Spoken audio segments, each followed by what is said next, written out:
Vamos a orar.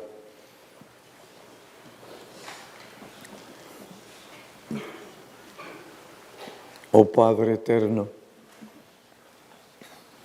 que conoces la necesidad y la condición de nuestro corazón, te suplicamos que tú nos enseñes tu palabra, que ésta nos guíe. Mira a nuestros hijos, deseamos su santidad, que te agraden y que sean felices. Y te rogamos por ellos. Ante aquellos que le acechan para hacerles daño y aún su propio corazón. Oh Padre glorioso y lleno de poder, trae palabra tuya para todos nosotros en esta mañana en Cristo. Amén. Amén. Según la instrucción amplia acerca de la crianza de los hijos en el libro de los Proverbios, los padres deben enseñar a sus hijos a temer al Señor, Proverbios 1:7, a evitar las malas compañías, Proverbios capítulo 1, versículo 10 en adelante, a adquirir la sabiduría divina, Proverbios 2:6, a huir de la impureza sexual, Proverbios 2:16, y a elegir sabiamente a un cónyuge. Elegir sabiamente a un cónyuge. Proverbios 18:22. El que haya esposa, haya algo bueno y alcanza el favor del Señor. Proverbios 31, versículo 10 al 31. Palabras del rey Lemuel, oráculo que le enseñó su madre. ¿Y qué le enseñó su madre entre las diferentes cosas que le dijo? A cómo elegir sabiamente y no insensatamente a su compañera, a su esposa. Y estaremos hablando de Proverbios 31 la próxima semana. La palabra cónyuge significa persona unida a otra en matrimonio.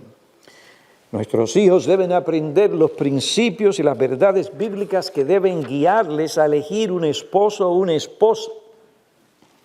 ¿Qué cosas deben guiar sus mentes y sus corazones al momento de elegir una compañera o un compañero con el que se unirá o con la que se unirá mediante el lazo matrimonial para toda su vida? El libro de Proverbios dedica abundantemente atención al tema del matrimonio. El libro de Proverbios dedica atención abundante al tema del matrimonio, al tema de saber elegir a un cónyuge.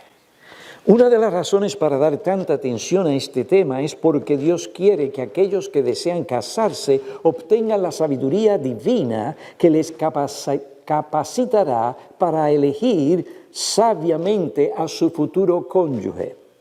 Una de las decisiones más importantes de la vida es decidir con quién me casaré. Como otro dijo, la elección de un esposo suele ser la segunda decisión más importante que una persona puede hacer después de decidir seguir a Cristo. Ciertamente hay mucho en juego a la hora de decidir con quién me casaré. Y no solo para las dos personas implicadas, sino para sus hijos, para sus nietos y para las generaciones venideras. El libro de Proverbios muestra la seriedad de esta decisión cuando señala tres cosas. La primera, cuando señala el papel que juega una persona que desea casarse. 1. 2. cuando describe las virtudes y características necesarias del futuro cónyuge. 3, y cuando nos advierte sobre las consecuencias de tomar una insensata decisión sobre un cónyuge. No podemos en esta mañana tratar todas estas cosas, pero vamos a tomar la primera. ¿Cuál es el rol que tú tienes que desempeñar al elegir un cónyuge? Proverbios 18, 22 dice, el que haya esposa, haya algo bueno y alcanza, no la maldición. El matrimonio no es una maldición. El hombre lo ha convertido por su perversión e infidelidad, sí, una maldición para ellos. Pero el matrimonio no es una maldición, es una bendición. La expresión el que haya implica una búsqueda de parte de aquel que desea un cónyuge. Este deseo y búsqueda es algo natural porque el mismo Señor dijo, no es bueno que el hombre esté solo, le haré una ayuda idónea. Ahora, el hallar generalmente implica buscar. Esto requiere reflexión, consulta, preparación, actividad, oración, paciencia y sumisión a la voluntad de Dios. Ahora, antes de entrar de lleno en nuestro tema, es necesario hacer una salvedad, y es que, aunque generalmente es la voluntad de Dios que el hombre y la mujer se casen, ese no es siempre el caso con cada persona. Uno puede pensar, planificar, desear y hasta prepararse para obtener algo y lograr una meta o para casarse. Sin embargo, la palabra de Dios nos enseña que no siempre podemos obtener lo que nos proponemos. No siempre es la voluntad de Dios para una persona casarse. Yo tuve que confrontar a una de nuestras hijas a la luz de su enfermedad y de su situación. Tú entiendes que puede ser que tú no puedas casarte. Y me acuerdo bien, no se me ha olvidado. La lágrima se le salió. Pero ella entendía que podía tocarle tal cosa y que tenía que someterse, así como hoy tiene que someterse a las enfermedades que Dios le ha dado y no puede estar en pie.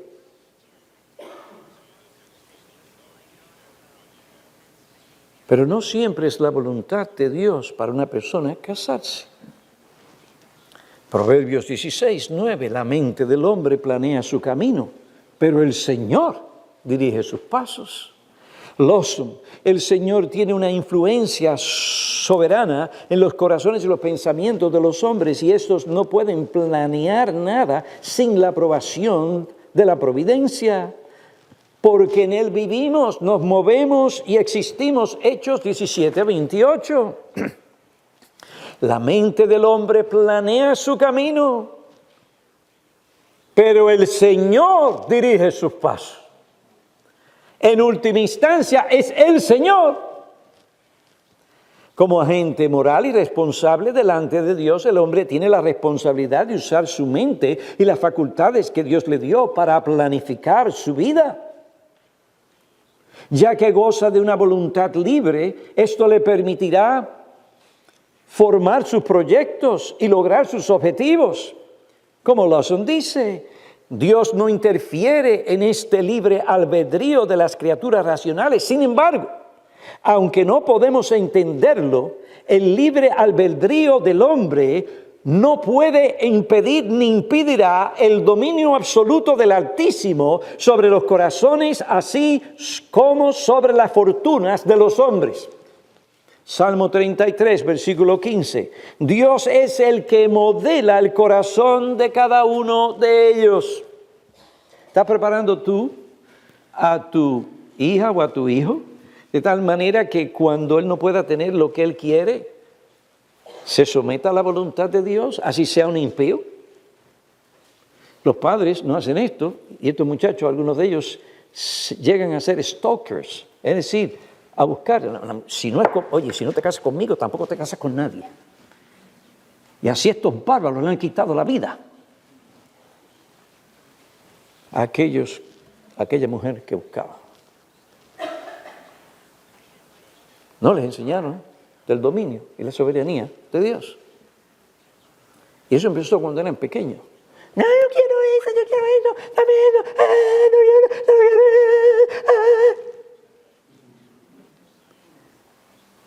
y el padre se lo da. ¿Quién es el alcahuete? ¿Quién es el que tiene problemas? Dime usted. El padre, que no puede ver a su hijo sufrir. Y hay padres, oiga, que se vuelven, que se derriten. Y los hijos a la larga aprenden cómo manipularlo. Y si son personas enfermas, así como mi hija, etcétera, y usted empieza, ay, pobrecita, y esto y lo otro, que esté enfermita, ¿y qué hace ese padre? No es ese carácter. Y lo que está haciendo es daño a ese niño y a esa niña. Y crea un sistema en su propia casa que es un double standard. Y los otros hijos se dan cuenta. Y crea problemas entre los mismos hermanos y hermanas. Nosotros hemos visto tal cosa y todavía esas dos hermanas no han hecho realmente toda la paz que deberían haber hecho.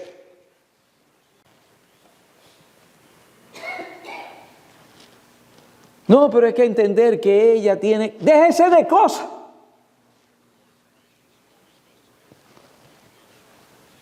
Sus hijos necesitan una madre y un padre de carácter, con entendimiento y madurez, que entienda cuándo es que su hijo o su hija está manipulando. No, hijo mío, eso no te corresponde, te voy a decir por qué. ¿Y ahora qué? Lo estás pidiendo con tanta insistencia, ahora más no te corresponde. Si te lo doy, te hago daño.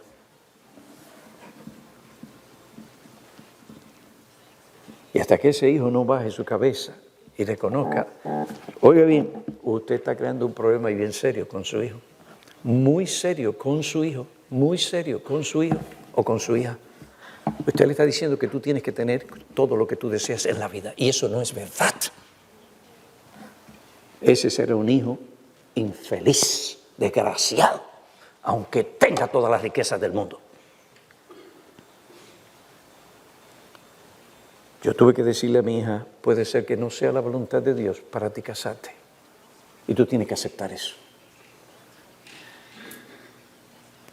Y un año antes de casarse, porque apareció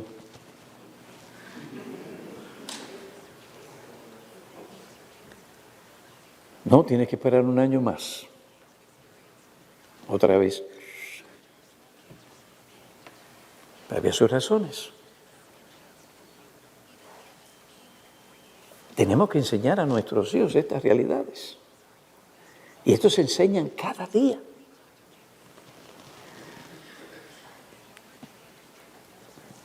El dominio soberano de Dios resplandece claramente en el hecho de que Dios dispone los caminos de los hombres. Ellos ejecutan o no sus planes conforme a lo que Dios, en su sabiduría, haya determinado. Unas veces nuestros padres, unas veces nuestros planes se hacen realidad, otras veces no se materializan. Pero se cumplan o no se cumplan, jamás deja de cumplirse el propósito soberano de Dios. Dios no solo determina la realización de los planes del hombre, sino cada uno de los pasos que da todo ser humano.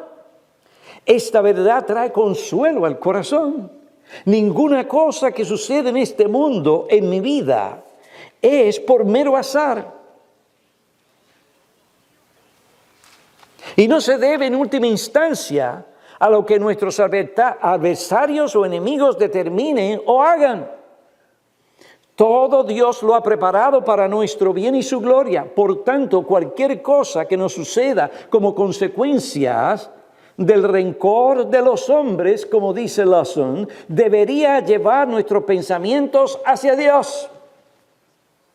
Esta gente no tendrá la última palabra. Al ver esto, como parte de su providencia sabia, bondadosa, y su fin, su gloria y el bienestar eterno de nuestras almas, no tenemos ningún motivo para quejarnos, sino más bien muchas razones para adorar a nuestro Señor. Lamentaciones 3, versículo 37 al 39. ¿Quién es aquel que habla y así sucede? A menos que el Señor lo haya ordenado. ¿No salen de la boca del Altísimo tanto el mal como el bien? ¿Por qué ha de quejarse el ser viviente? Ay, pero mami, es que yo no parezco, mami, aquella jovencita o aquella otra o esta muñeca o aquello. Y las muchachas se sienten, y yo no estoy tan bendecida como las otras muchachas, mami. Hermana, usted se tiene que sentar con amor, tranquilidad, no decir, de cosas. No, con la Biblia, con la oración. Hay un propósito, hija mía, por lo cual Dios te hizo como te hizo. Todo, hijo mío, lo ha preparado Dios para nuestro bien y su gloria. Por tanto, cuando nos sucedan cosas, tienes que entender que esto viene de Dios. No tenemos motivo alguno para quejarnos. Si deseas un compañero o una compañera, es tu responsabilidad, sí, planificar y prepararte para el matrimonio con una actitud sumisa a la voluntad de Dios. Pero si no es la voluntad de Dios, por alguna razón especial que tú te cases, debes dócil y humildemente someterte a su voluntad. Dios tiene otro plan para ti y en el que Él te va a bendecir. Dígale eso a un joven. Dígaselo al joven Piñero. Mi papá me dijo, hay más peces en el agua y tú estás poniendo tu mente aquí nada más. La madre de esa joven, agraciada, hermosa, etc. No te conviene. No pienses negativamente, sino que la madre conocía su carácter y todo lo demás. Si tú vas a ser un pastor, esto no es para ti. Pero uno no cree, uno no piensa, uno es tan joven. Hay impaciencia. Gracias a Dios que sale un animal y nos habla y nos dice, ¿qué estás haciendo? Detente.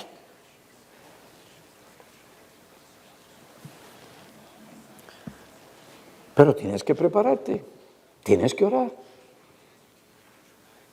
Por una parte, tu preparación y espera para el matrimonio no habrán sido en vanos, aunque no te cases.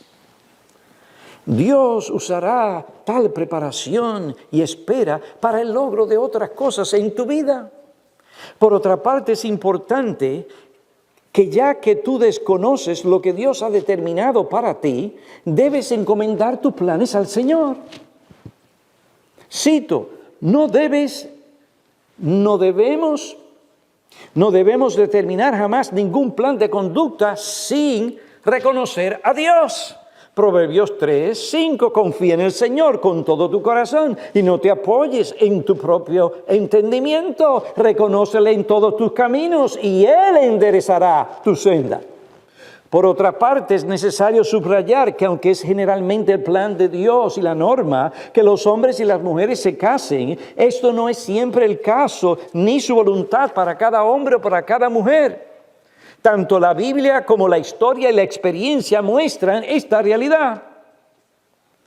Sea lo que sea que Dios ha determinado para cada uno de nosotros, es su propósito que le glorifiquemos haciendo aquello por lo cual Él o para lo cual Él nos creó y nos mantiene vivos.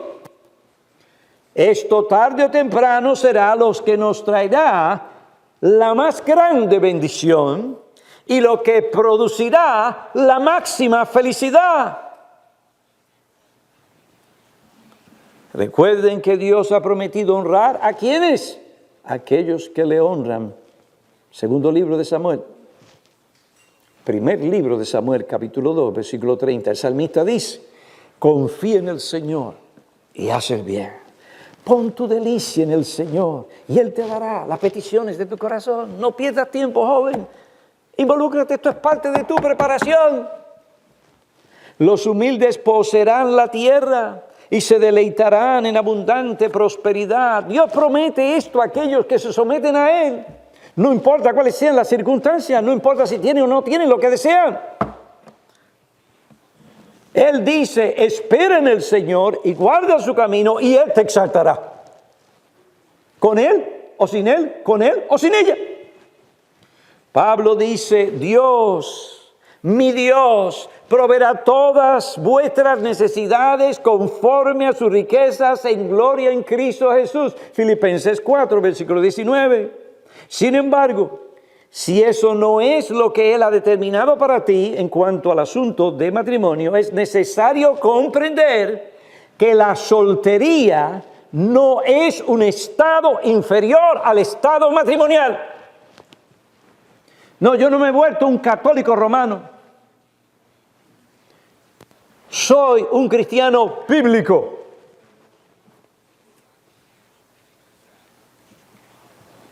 La soltería no es un estado inferior al estado matrimonial. El soltero puede llegar a disfrutar plenamente, plena satisfacción, gozo y felicidad en su estado de soltería. Si una persona honra al Señor y se somete a su voluntad, llegará a sentirse completa y feliz en ese estado. Si la persona honra a Dios y vive para su gloria, Dios sabe cómo suplir para esa persona todo lo que esa persona necesita para que pueda sentirse profunda y plenamente satisfecha, gozosa, llena y feliz. Dios sabe cómo suplir la compañía social que tú realmente necesitas. La máxima satisfacción y la mayor felicidad posible para un ser humano puede ser la experiencia de la persona que Dios ha llamado a un estado de soltería. El ejemplo clásico lo vemos en el hombre perfecto, el Señor Jesucristo. ¿Usted cree que a él le faltaba algo porque estaba soltero?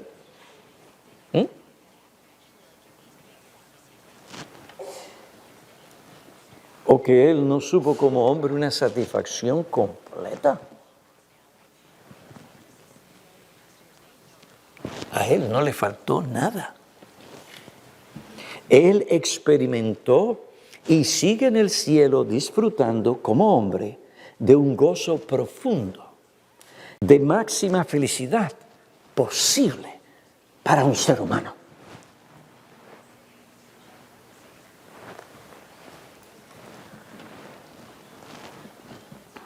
¿Y por qué?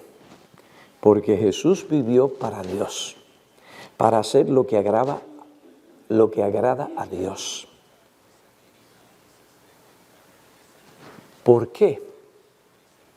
Porque Jesús vivió para Dios, para hacer lo que agrada a su Padre. Él sintió como hombre en su estado de soltería completo gozo, alegría y felicidad, y disfrutó de una satisfacción perfecta. Lucas 10, 21. En aquella misma hora el Señor se regocijó, y el texto dice, grandemente. Se regocijó mucho en el Espíritu Santo y dijo, te alabo Padre, porque ocultaste estas cosas a sabios y a intelectuales y las revelaste a niños. Sí, Padre, porque así fue de tu agrado. Eso es lo que siempre produce la santidad y el hacer aquello que agrada a Dios. Jesús dijo, me deleito siempre en hacer tu voluntad. Aunque Jesús no tuvo esposa en el sentido conyugal, sin embargo fue un hombre feliz. el hombre más feliz del mundo.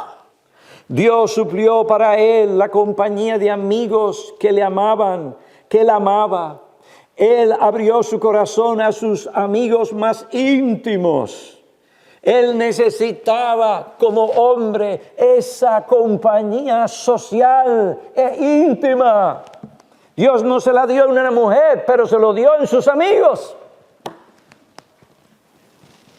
La compañía de ellos inundó su corazón de gozo. Eso es lo mismo que está hablando Jonatán cuando dice que el amor entre ellos dos no era un amor homosexual. Era un amor de dos hombres en este sentido, que conocían en la experiencia la profundidad de la satisfacción de la amistad sana y santa y fiel.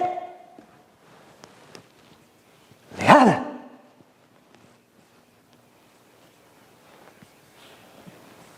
David dijo el amor de Jonatán mejor que el amor de las mujeres. Es de eso que estaba hablando. No es de la sociedad que hoy muchos lo hacen ser, que no es. Jesús era un hombre. Usted tiene que tener un concepto correcto de la humanidad del Señor Jesucristo. Si no, a usted le va a faltar lo que necesita para alcanzar madurez espiritual. Y usted se va a sentir solo innecesariamente. Y va a estar quejándose innecesariamente. Y va a tener un pleito con Dios innecesariamente.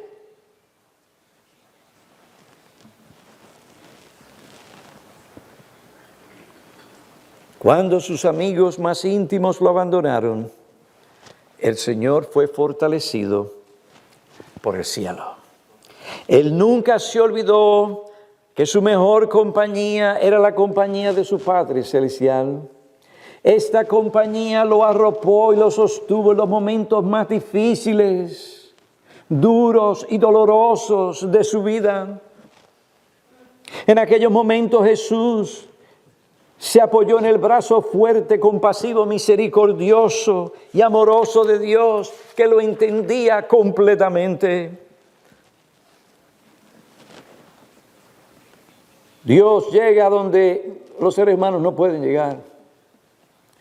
Y cuando se sintió muy angustiado en el Getsemaní, hasta cierto punto solo, clamó y el cielo lo oyó y fue oído a causa de su temor reverente, dice Hebreos capítulo 5. Y un ángel se apareció y lo fortaleció, Lucas 22, 43. Esta fortaleza le trajo mucho consuelo, animó su alma, lo preparó para aquello que Dios le había llamado a hacer, y era la cruz del Calvario. Ni aún en la cruz, óigame bien, Dios abandonó a su Hijo, pero no lo abandonó completamente. Su abandono fue real, pero Dios no abandonó completamente a su Hijo.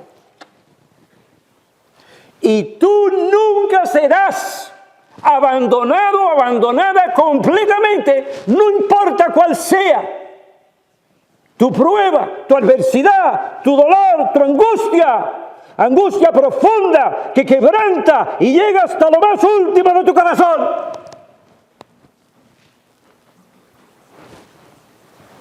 Dios nunca abandona completamente a ninguno de sus hijos.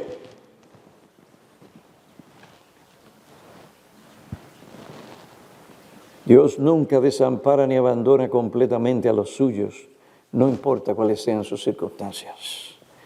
Hebreos 5, 7, Cristo en los días de su carne, habiendo ofrecido oraciones y súplicas con gran clamor y lágrimas, he aquí el Hijo del Hombre, Cristo, con gran clamor y lágrimas al que podía librarle de la muerte, fue oído a causa de su temor reverente.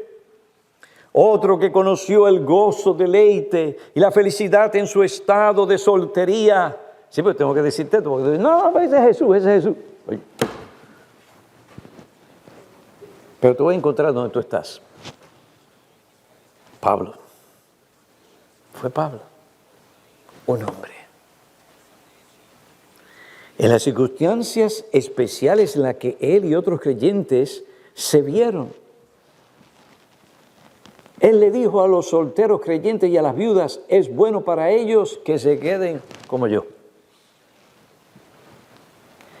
Se casan, no pecan.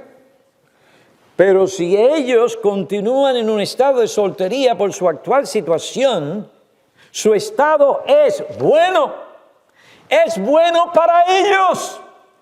La soltería en esa situación es buena, no es degradante, no es inferior. Hombres, mujeres, entiendan tal cosa. No sigan teniendo presión sobre los jóvenes que todavía no se han casado innecesariamente.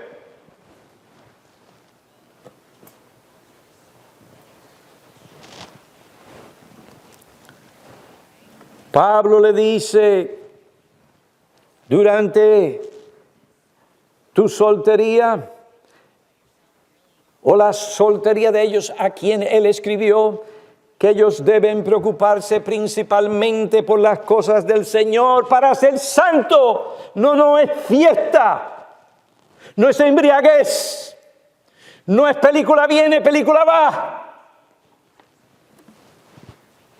Al son de la vanidad y del mundo, porque eso es vida, eso no es vida, eso es muerte. No, pero que los están cohibidos, tenemos que llevarlo aquí, tenemos que llevarlo allá, tenemos que hacer esto, tenemos que hacer lo otro, y aquello y lo otro. Hermano, yo no estoy diciendo que no haya lugar para diferentes cosas en su momento.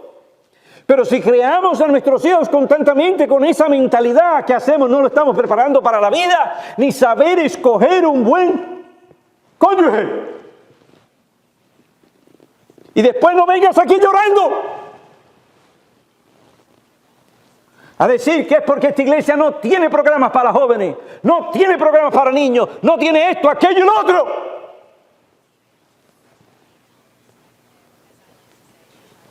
Mis hijas tampoco tuvieron todas esas cosas. Están casadas. Y hasta donde yo sé, a menos que me estén engañando, con todas las dificultades de un matrimonio, porque usted sabe la realidad, están contentas. Y si están tristes es porque no llenan lo que ellas entienden debería de llenar, como mujeres de Dios, luchando con su propia corrupción.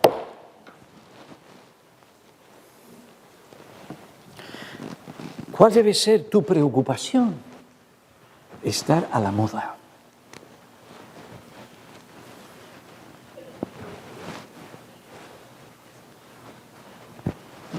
De la renta, no, esto es rentado.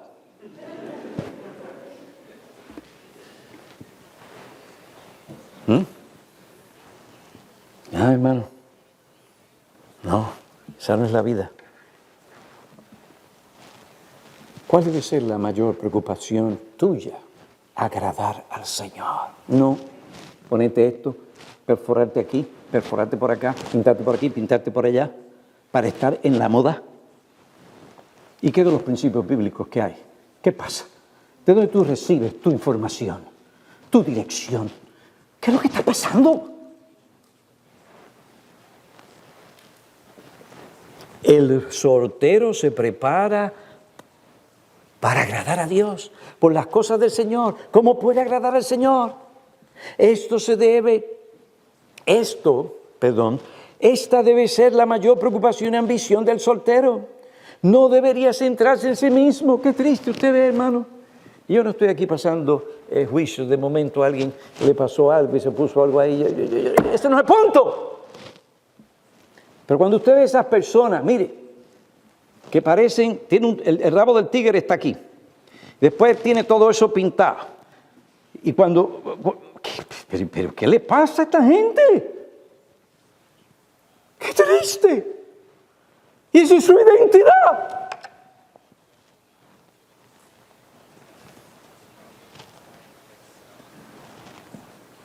Viven centrados en sí mismos, en entregarse a complacer y a satisfacer su carne. No, la ambición del soltero es agradar a Dios, no descentrarse en sí mismo, ni en sus necesidades, ni perder el tiempo, ni deshonrar al Señor, ni estar inactivo. en el camino de la santidad, de hacer el bien, de agradar al Señor, el soltero conocerá en su propia experiencia el gozo, la alegría inefables que Pablo y el Señor Jesucristo conocieron y que muchos cristianos solteros conocen.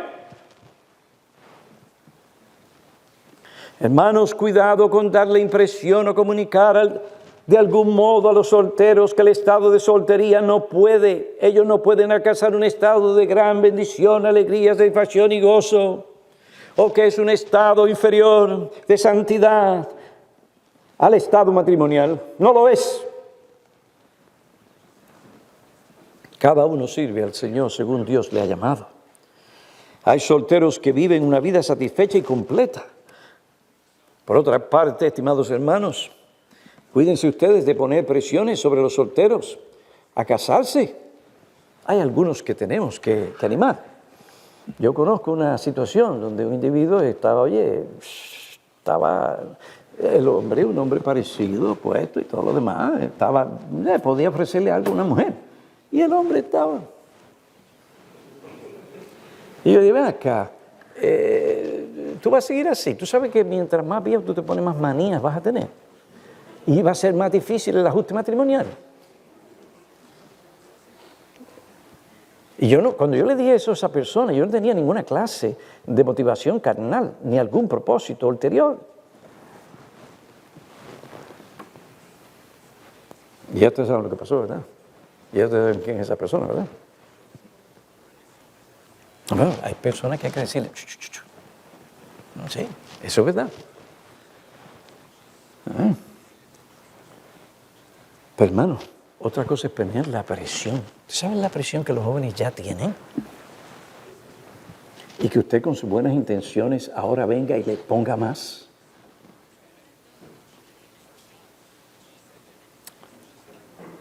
Ustedes no saben cuál es la voluntad específica de Dios para cada uno de ellos. Entonces no pongan carga sobre ellos que Dios no les llamó a ellos a llevar.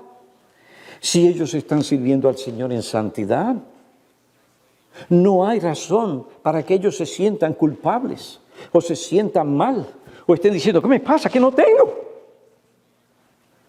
Y estar comparándose con otros jóvenes.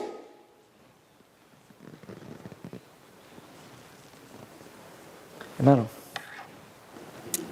quiero ser suave. Yo no estoy enojado con nadie. Pero quiero que ustedes sean más sensibles a estas cosas y que vuestro bien no sea vituperado. Solteros, resistan las presiones o los comentarios insensatos que les pueden llevar a entrar en una relación matrimonial cuando ustedes no están preparados todavía para casarse o cuando no ha llegado el tiempo para hacerlo. Pastor, pero es que tengo 36 años. Eso es fácil para usted decir, pero usted está casado, yo tengo 36, pastor, 36. Pero no es el tiempo todavía del Señor. Si tuvieras 36 con una madurez, oye, y con otras cosas que deberías haber tratado, todavía no has tratado. El Señor sabe cuándo es que estás preparado o preparada para eso. Y olvídate que ni el pastor Piñero, por más estricto que sea la iglesia, o quien sea, va a detener que tu príncipe azul llegue a tu casa y se case contigo. Escríbelo. Pastor, ¿usted tiene fe? Sí. Tenla tú también. Lo que es para ti, no te lo quita nadie.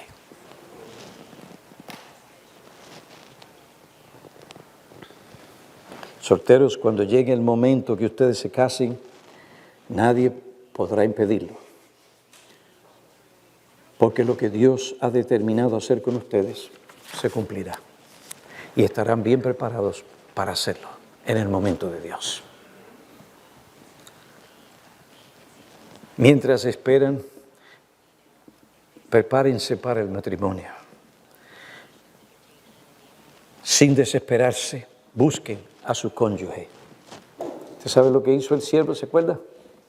Miró, miró, miró, Parecía que estaba yo no sé dónde, pero él sabía lo que estaba mirando. Miró en silencio. Algunos de ustedes jóvenes tienen que aprender a mirar en silencio.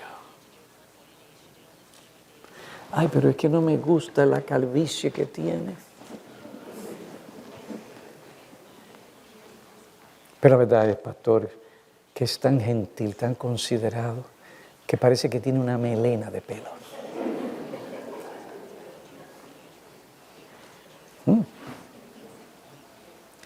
Y uno lo ve, que no tiene, pero la muchacha lo ve, lo tiene. Es maravilloso lo que hace la virtud y la gracia. Las personas más feas del mundo se casan con personas preciosas. Y uno dice, ¿por qué? Ahí está la respuesta, parte de la misma. Pero mira ese hombre, oye, que bendecido, imagínate. ¡Wow! Y no tiene nada de un hombre típico, corriente. Fíjate. Joven, no malgastes tu dinero. Puede ser un buen patrimonio para cuando empiece tu matrimonio. En vez de irte a alquilar y pagar renta o alquiler a otros y dar tu dinero a ellos, si sabes hacer las cosas, vas a tener una buena dote para entrar a pagar tu propia casa ya y ayudar a ese hombre. Y si ya estás por lograrlo y tienes todo eso, y viene ese individuo por ahí, ay, mira, no se lo digas. Asegúrate que Él te busca por lo que tú eres en carácter y no por lo que tú tienes. Eso no es una ley absoluta, por favor. Pero hay situaciones que demandan que la chica sea lista. Porque hay tal cosa como hombres que son vividores.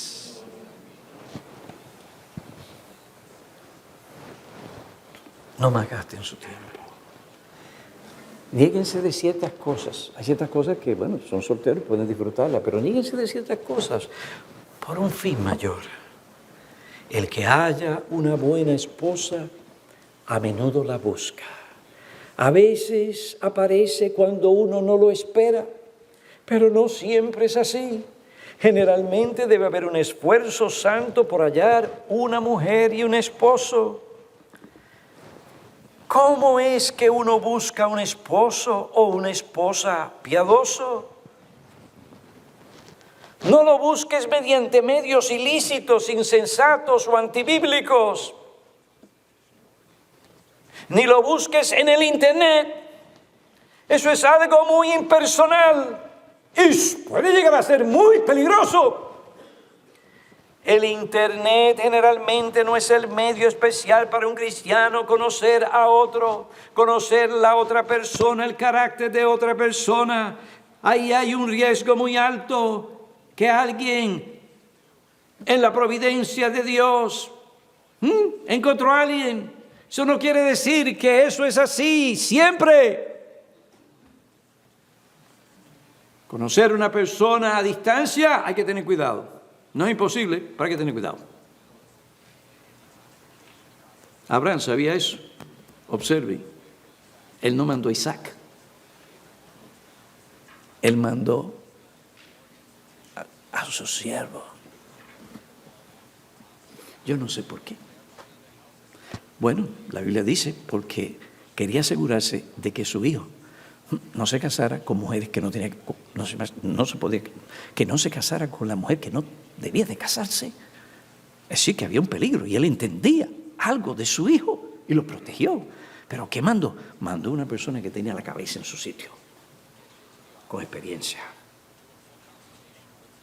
que podía juzgar, que no iba a ser cuando viera la belleza de Rebeca.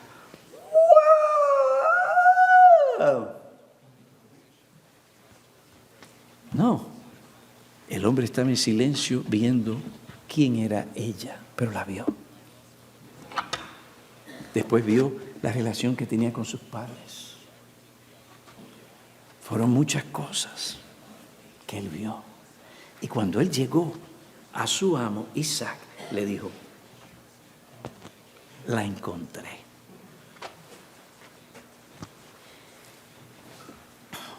No voy a poder predicar todo el sermón, no se puede. Pero a algunos de ustedes algo así le ha pasado. A mí me pasó. Después de una triste relación en el sentido de que me dijeron que no. Yo fui donde alguien y le dije, mire, yo quiero una mujer así.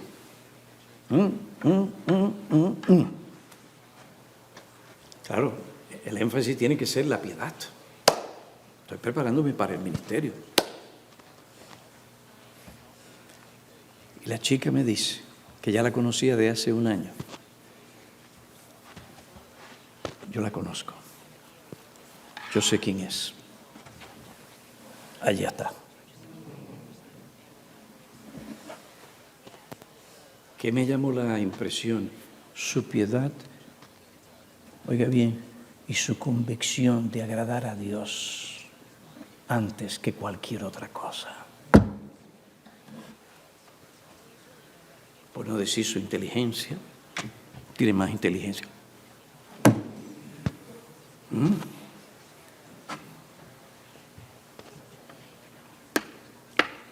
Lo que es de Dios. ¿Y sabes lo que me dijo? Cuando yo le invité a comer un helado. Yo dije, pero es presuntuosa esta mujer. No hay esperanza. Yo dije, pero yo no te he dicho más nada. Solamente te invité a comer un helado. Usted sabe que le diga así de momento, ¡pra! No hay esperanza. Usted no sabe, mire, se me bajó todo a mí. Me fui a mi casa, a mi cuarto, donde estaba mi amigo, Juan. Y allí escribí en un papel y lo puse en un mapa. Ella dice, there is no hope, no hay esperanza.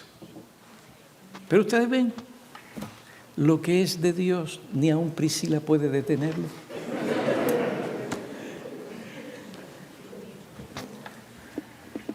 Jóvenes, no puedo terminar este mensaje. Tengo mucho en mi corazón para ustedes. Pero les queremos y les amamos.